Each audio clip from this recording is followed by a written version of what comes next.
There's so many things I want to talk about, but then I feel like it's better just keep your mouth shut.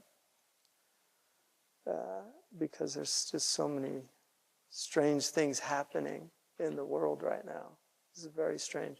So I thought one thing that I would do is, I think poetry is really important.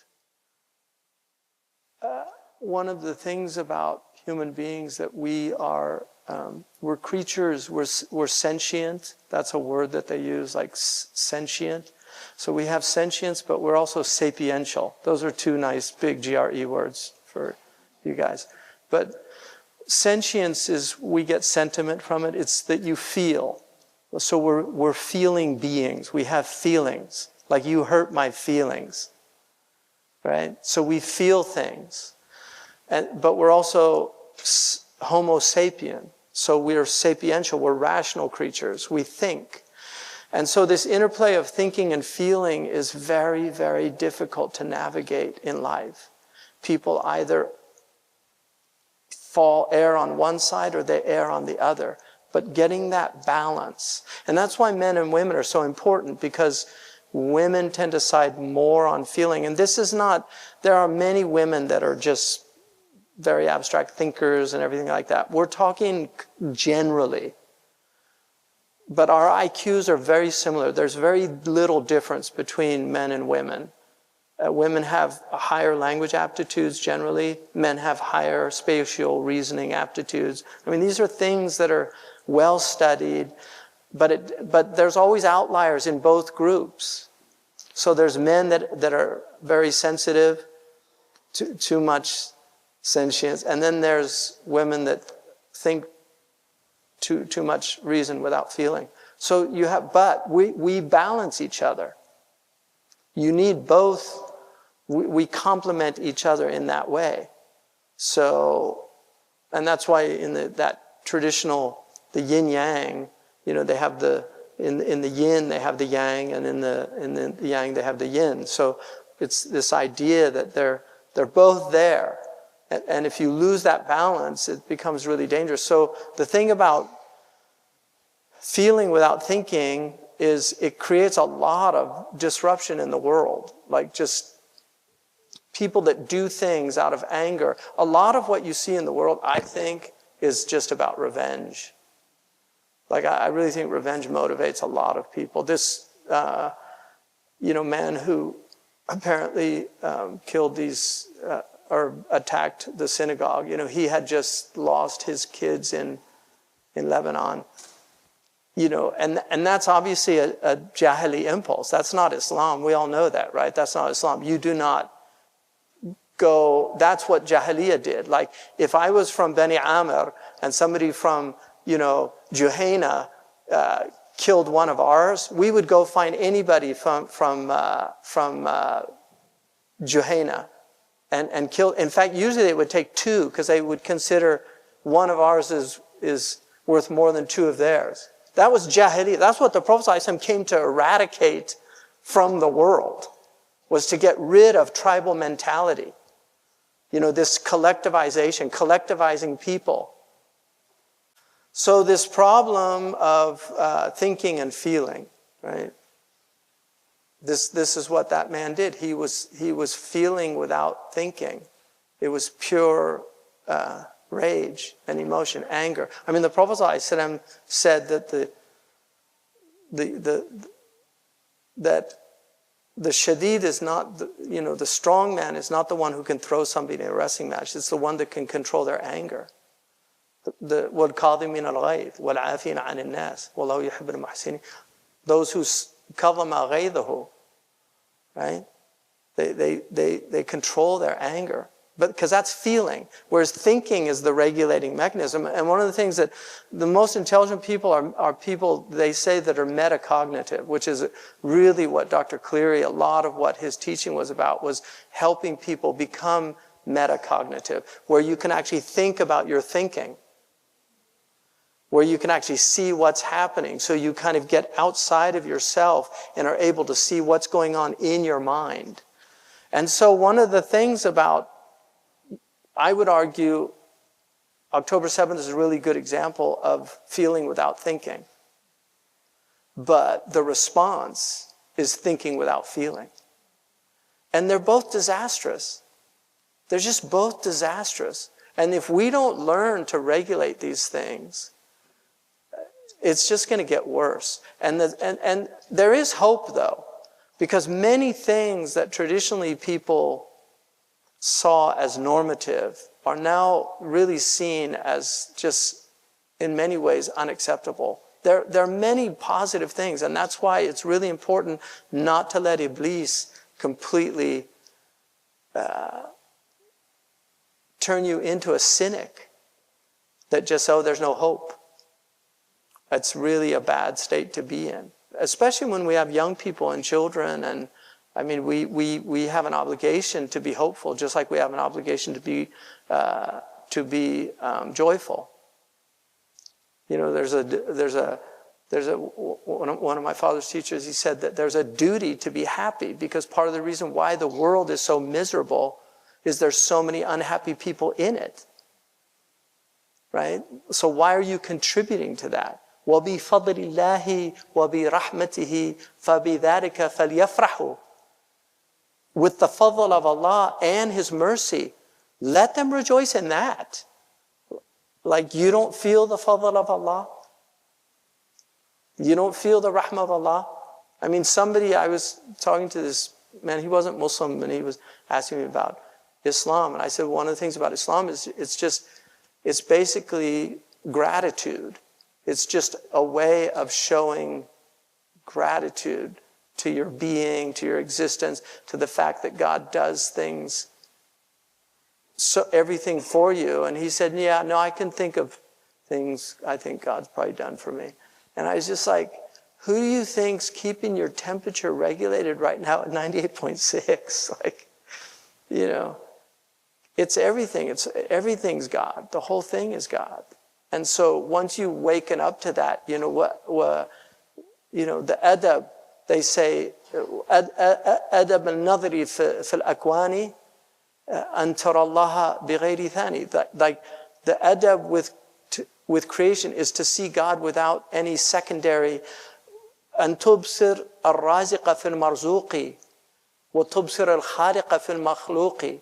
That you see the provider in the provision. When you see the provision, you see the provider. You see the creator in the creation. When you look around and see everything around there, it's Allah subhanahu wa ta'ala. You're seeing this, it's Allah subhanahu wa ta'ala. And that is a just very different way of looking at it. But one of the reasons why poetry was so important in our tradition is because poetry is about feeling. In Arabic, the word sha'ir means the feeler.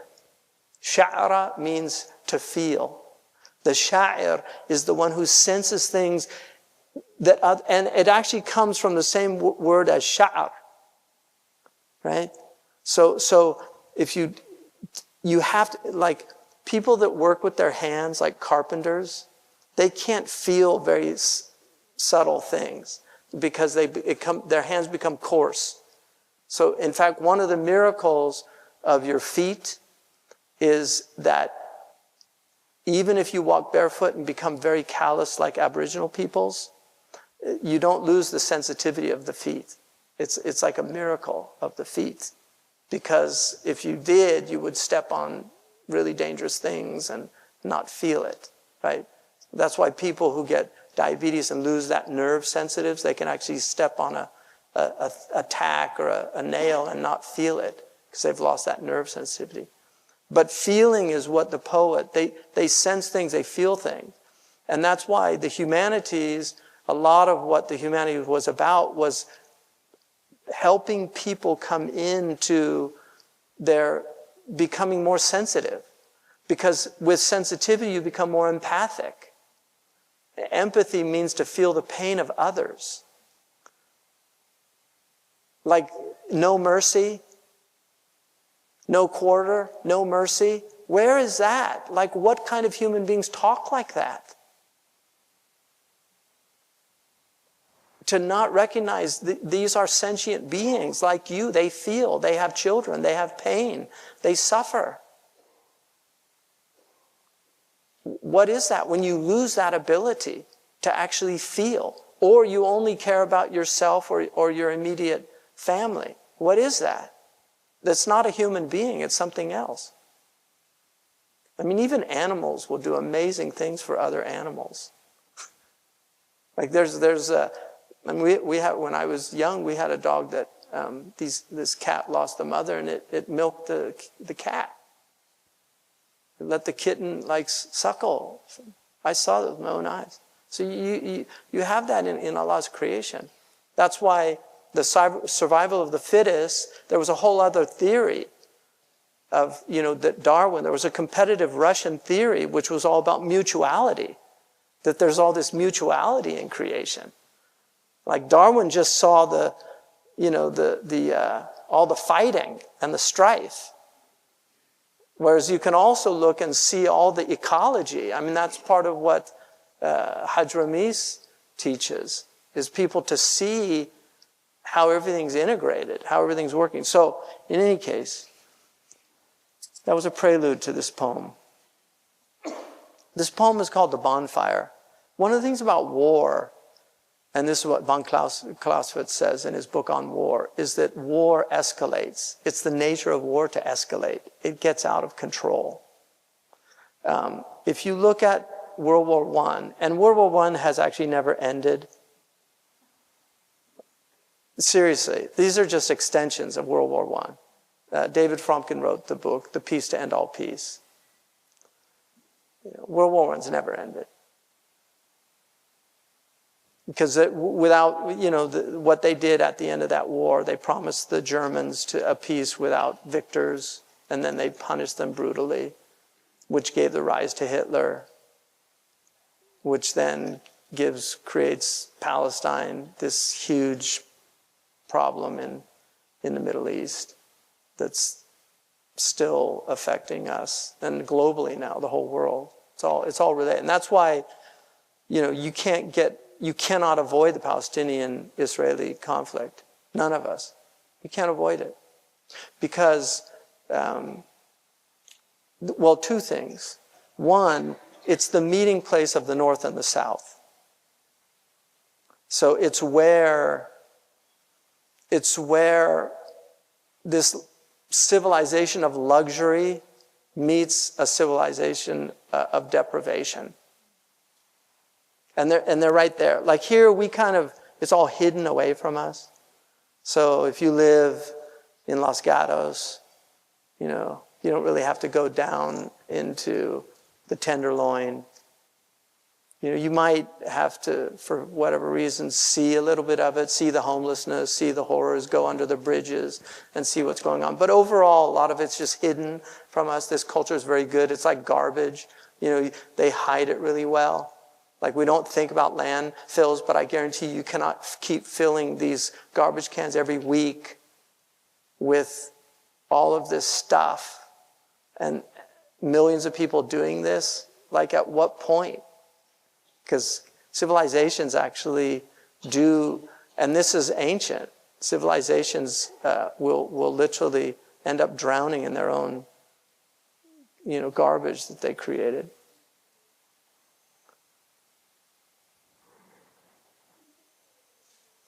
But that's where it meets, and that's why in his amazing book, and I just read his book, Humpty Dumpty, on regime change, because I think William Polk is one of the most important writers, and unfortunately I really regret not having met him, because he's somebody I would have really, really liked to have met, because brilliant man, incredible knowledge. He had been one of the three that was in the crisis committee during when Kennedy was dealing with the Cuban Missile Crisis. He also negotiated the peace in Algeria because Kennedy was very supportive of the Algerians. He was actually voted in as a junior senator. He voted in the Senate not to send weapons to France when they were fighting the Algerians, right, during the war in Algeria, which lasted 10 years and killed 1 million Algerians. Horrific war. And he also gave Ben Bella a huge reception when he came to the United States, because there was kind of a hopeful time of, when America actually had a relatively decent reputation in a lot of places before it's been completely just destroyed. In any case, he wrote this book, Crusade and Jihad, the 1,000-Year War between the global north and the Muslim south. And when you look at this, a lot of this is about, even Caleb Carr in his book, Lessons from the History of Terror, says that this is boiling down to this global capitalistic system and fundamentalist Islam. And he said this is a disastrous for our species to have these two at each other's throats, which is happening right now. So, but he does say in that book that it's the last chapter. It boils down like this issue is not going to go away, and he considers it the central issue, Palestine and Israel. And until that's solved, it's going to be just a lot of what we're seeing. And this, in the end of the day, a lot of this is about just something that was done 100 years ago. At least it began 100 years ago. Actually more now, it's almost like 120 years. And the first Aliyah begins in the 1880s. The Ottomans were kind of pressured by the Europeans to start the migration, but by 1936, it's just boiled over, and the Arabs rebelled and lost. Brutal. What the British did was just brutal. Brutal.